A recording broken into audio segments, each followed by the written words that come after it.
Come in, Mega Bum! Starscream! Ha ha ha ha ha. Good figure, bad comedy. Hello, my baby! Hello, my honey! Hello, my ragtime gal! Son, you kissed my wife! Baby, my heart's on fire! I've been waiting for this one a long time, and not just since getting the first teaser pictures early this year. This is a figure I've been hoping would come ever since War for Cybertron Siege, and it's Studio Series 86 movie leader class Megatron. We got Commander class Optimus Prime last year, and it was quite the banger. So it was only fair for the Decepticon leader to get an updated mold.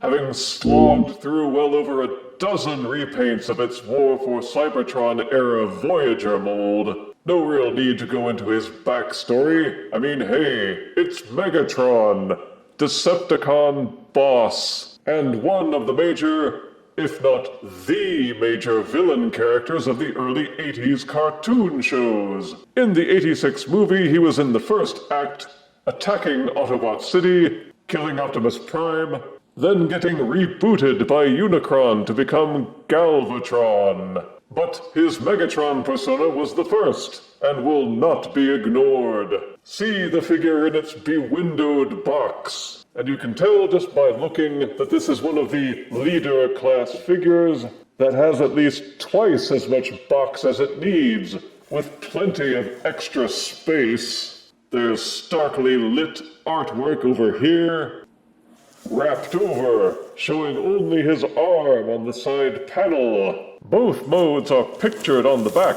along with a warning that he's got 54 transformation steps. A cheeky still from the movie is up here, along with a single-sentence bio reading, Megatron and the Decepticons prepare to mount a surprise attack on Autobot City. A close-up of his face is on the other side panel. Now let's get Megatron out and see if he really is a mega bum. Commander Optimus came with a trailer load of goodies. By comparison, 86 movie Megatron doesn't come with much. There's his instruction booklet, his trademark fusion cannon, the not a lightsaber which is actually completely and totally a lightsaber, an extension plug for the tank cannon, and a pistol that's made to look like Generation 1 Megatron's original Walther P-38 handgun alt mode, minus the shoulder stock, and minus an actual gun handle, instead utilizing a 5mm peg. The alt mode requires some parts forming to complete, namely taking the fusion cannon, fold out this panel section from underneath, then clip it over the turret's pivot point, then use these tabs and grooves to cinch it into the arm turret struts on either side. Top it off by taking the extender plug, insert that into the port inside the fusion cannon, and behold Megatron in his alt mode. Controversy abounds for reasons which most Transformers fans are aware of. Generation 1 Megatron's alt mode was a Walther P-38 handgun with targeting scope, silencer, and shoulder stock. But in the late 80s, a series of incidents involving toy handguns being mistaken for real handguns made toy companies gun shy. Nobody had the guts to make a toy firearm anymore, unless they added neon colors, orange-barreled plugs, and all kinds of other nonsense to idiot-proof the toys for the benefit of a gullible public who couldn't tell the difference between the real thing from a fake, which left poor Megatron in a bind. He's a villain after all, why should he care about gun safety? But Hasbro would no longer assume the legal risks, and have spent many years since giving Megatron all kinds of other alt modes, trying to settle on something. And the one they keep drifting back to is a tank. And you can see the reasoning. After all, Generation 2 Megatron turned into a tank, and he was chronologically closest to Generation 1. Also, what is a tank really but a huge gun on treads? So I'm not apt to whine about 86 movie Megatron being given a tank alt mode. It conveys toughness and menace. And what the is wrong with that? not a thing. As for this tank mode in particular, the overall dimensions in terms of width and length are slightly less than Earthrise Voyager Megatron. Not only that, but when loaded with all accessories, Studio Series 86 Megatron weighs only 0.2 ounces more than Earthrise Megatron. A fully loaded Megatronus is 10.7 ounces by comparison, and is both wider and longer, which already makes Megatron seem runtier. And in my opinion, 86 movie Megatron has something which other tank formers sorely lack, which is less gappage. When making a tank former, Siege and even Megatronus resort to the lazy H-tank model, where either the shoulders or a backpack are the front treads, while the legs are the back treads. And those front and back sections normally aren't fully connected. Moreover, they have nothing at either the front or the back to fill the empty space that's created by placing all the tread components at the outside. You wind up with huge gaps in front or in back, or both, which doesn't seem tanky at all. Tanks are supposed to be solid and contiguous from front to back, and this is where 86 movie Megatron delivers, because his treads are joined up nicely with no breaks, and the amount of emptiness in the tank body is greatly reduced. There still is some, this split at the very back, and the lower front could use one more plate to cover this gap, but this tank looks and feels a lot more solid than many recent offerings. It feels solid too, with very little rattling. The treads are cosmetic, as is the case with most tank formers, but the plastic wheels that they did install work well, and Megatron will roll on smooth surfaces. There are two 5mm ports at the top of the turret, and one on either side at the rear treads, and the one that's recessed inside the tank barrel. The weapons can be stored in these ports, or you can plug in any other compatible accessories. Fire blasts can be plugged into the extender, and the pistol has a mini plug at the tip, which can also be fitted with fire blasts. Then there's the turret itself, arguably the weakest point of the tank mode.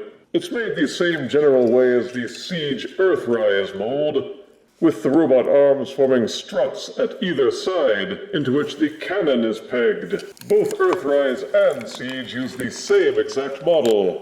It rotates to the left or to the right, but cannot be raised or lowered, which takes a bit away from him. Even Legacy Blitzwing could angle his cannon upwards, and many have observed that the pivot point is way far in back, which doesn't make for a natural-looking turret rotation. It juts out to the sides, and there's no way that can be altered, unless a third-party company does something really involved. The Siege and Earthrise figures relied on plugging a giant sword onto the front, and disguise the jank, which this figure instead leaves exposed to its detriment.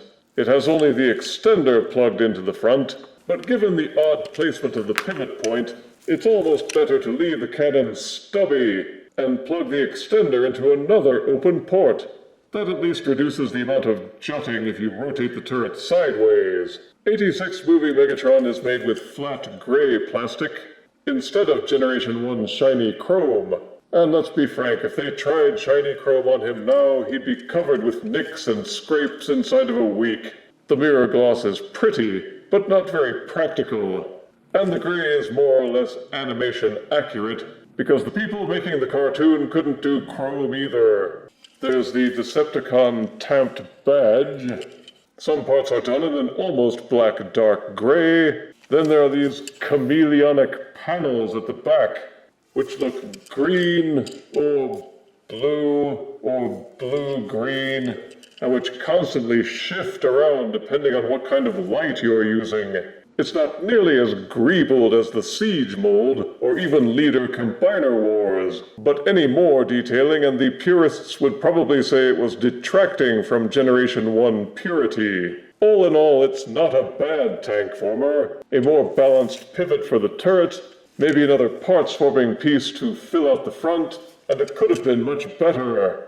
But it's a general improvement over the Siege mold, simply by reason of eliminating the empty portions at the front and back, and having contiguous treads. To transform, first de-accessorize, and that includes the fusion cannon. Simply untab and angle out the robot arms, pop the fusion cannon off the top, close up this panel again, and take out the extender plug. Towards the back of the tank, the robot feet are cinched underneath. Fold those out, and the feet are tabbed into these portions inside. Untab them and fold them down. These tabs and grooves inside plug together when they are transforming to alt mode.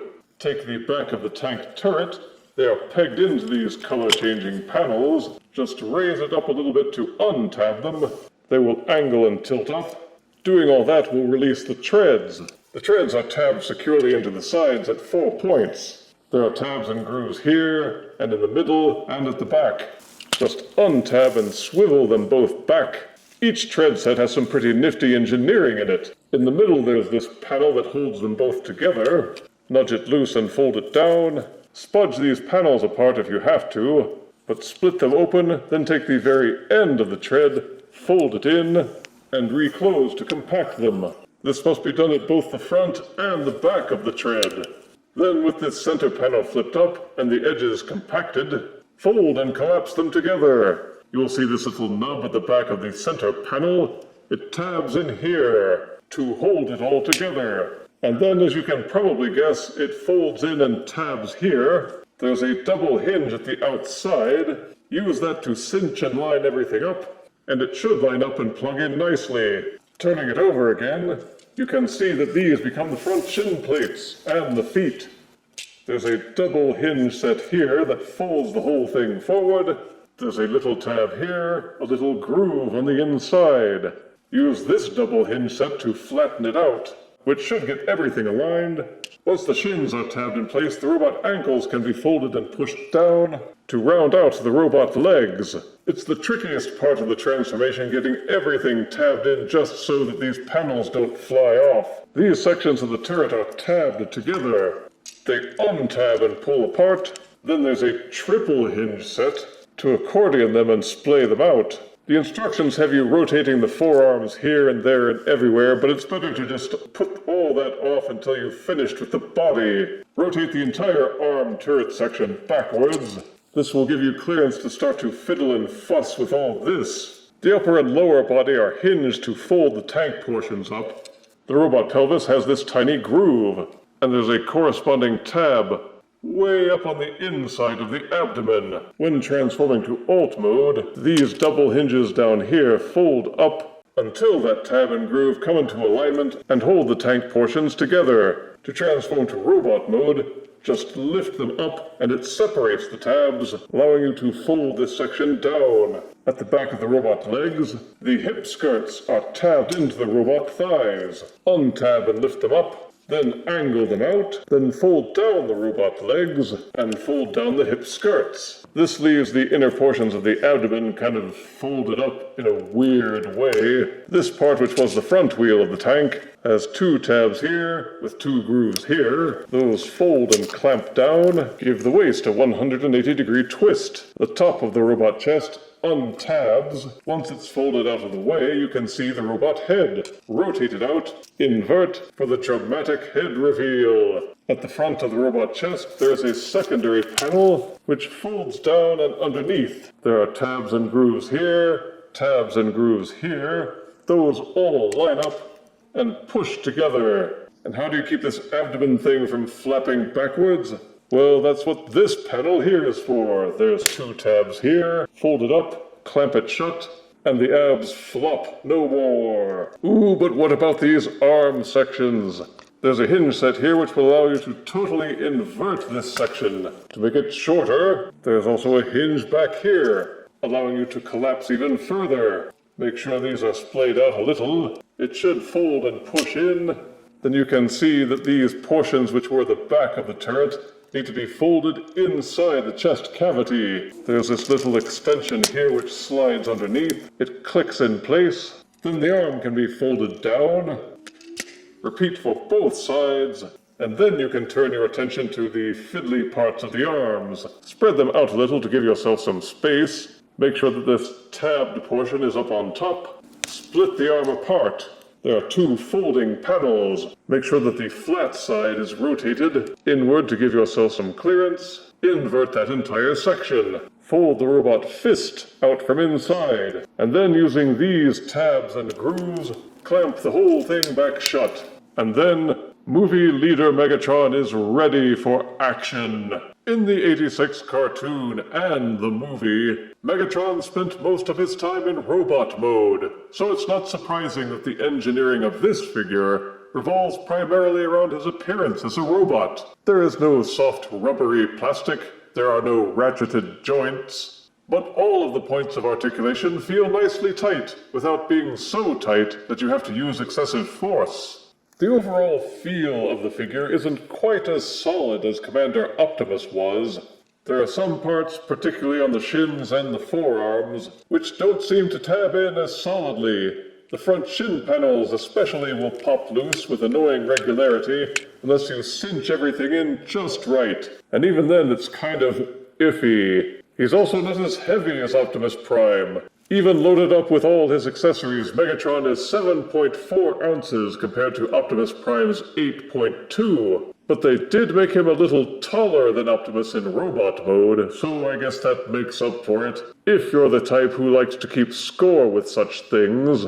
The paint seems neatly applied all over. Only with really close inspection will you find any flaws. From a normal viewing distance, everything looks peachy. Then there's the overall silhouette. Many collectors who have spent nearly 10 years with nothing but the Siege mold have looked at 86 leader Megatron and declared him skinny by comparison. And if you place them side by side, the Siege mold does have a thicker, more boxy appearance. Siege Megatron is more squat, and some have also said that they want the shoulders to rise up higher because that gives him more menace. I think 86 movie Megatron's silhouette is quite impressive, because it's supposed to be based on the animation model. What are the animation model's major traits? There's the bucket head, boxy chest, arms that are rectangular, but not colossal. And yes, the shoulders did not extend high above the chest. Big britches, thinnish, long thighs. Shins that start off tapered up at the top, but flare out to become big and wide at the base. Objective comparison shows that 86 leader Megatron aligns with all those basic elements. Not perfectly, of course, given that he doesn't turn into a gun. But it's remarkable that they got as close as they did, so I, for one, am prepared to give props to the designers. It looks like the screen interpretation, which was entirely the point. He wasn't supposed to look like Siege Megatron, or Concept Art Megatron, or Bayverse Megatron. He was supposed to look like 86 movie Megatron, and thus he does. The bucket head has an odd quirk. This is a bucket. Dear God. There's more. No.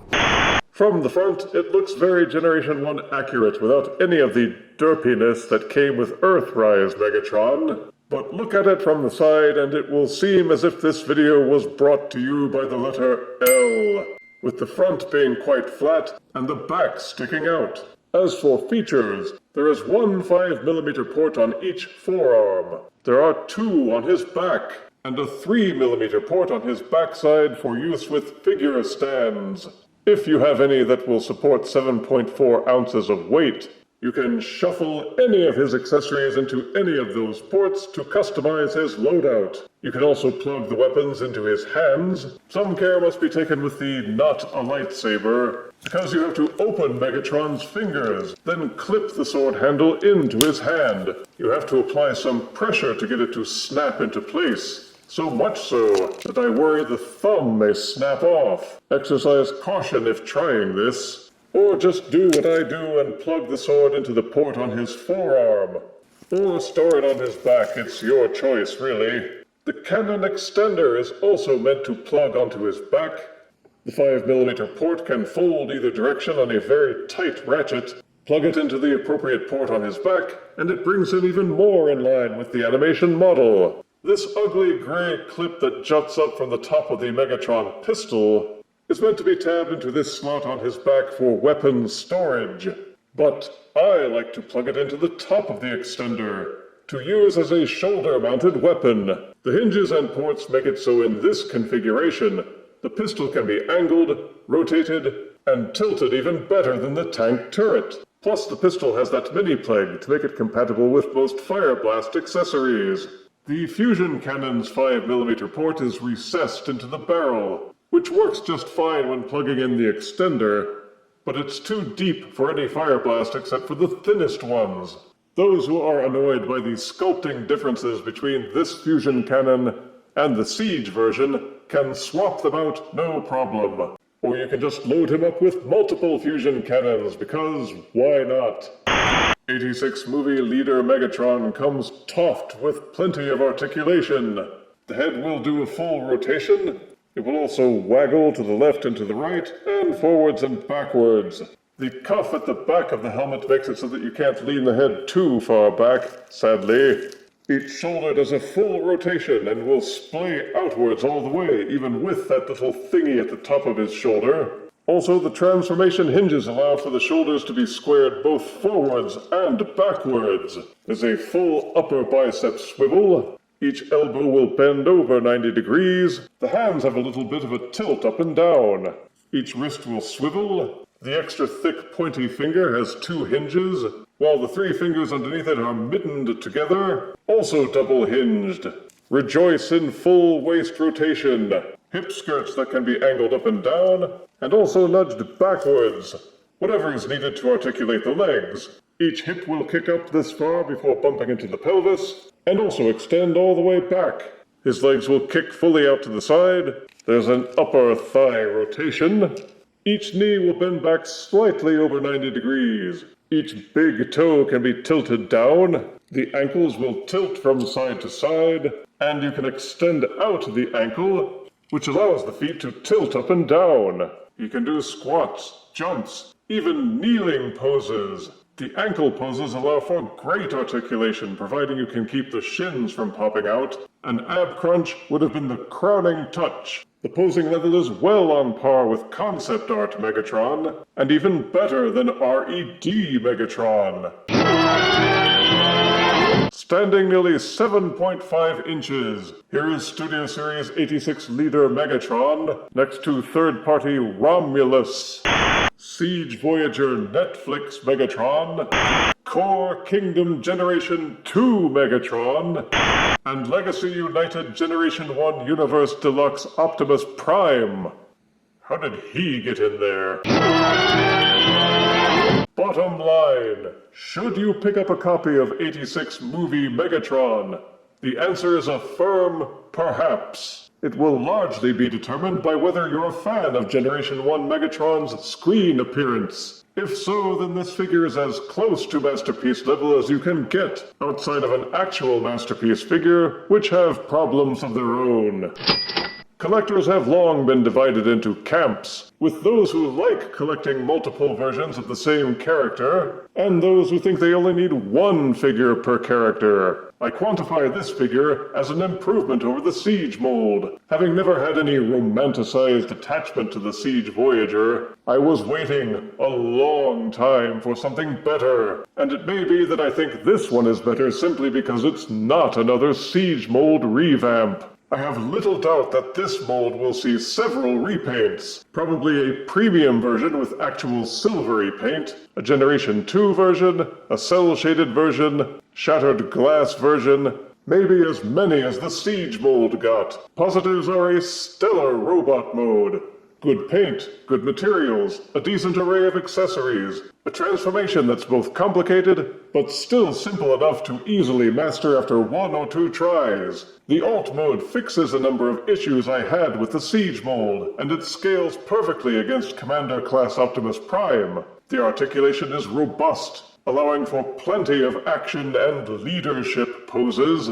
Negatives are that the tank mode has some issues with an off-center swivel on the turret. They didn't do enough to camouflage the robot arms. There's still an empty space up front. The shin plates are a weird color. And with all the other attention they paid to Generation 1 animation accuracy, it's weird. that they didn't do likewise with the fusion cannon. Some of the panels don't tab in as tightly as I'd like in robot mode. He's a bit lighter than other leader figures, and he is not as large as other leaders when compacted into his tank mode. I would have scored him 9 out of 10 deaths for Generation 1 accuracy, and improvements over the Siege mold. But there are a number of things which are just a little bit off, which pulls the overall score down to 8 out of 10 deaths. He will still be placed prominently on my shelves to deal with all that heroic nonsense. If you refuse me, honey, you lose me, then you'll be left alone, oh baby, tell all, and tell me I'm your own.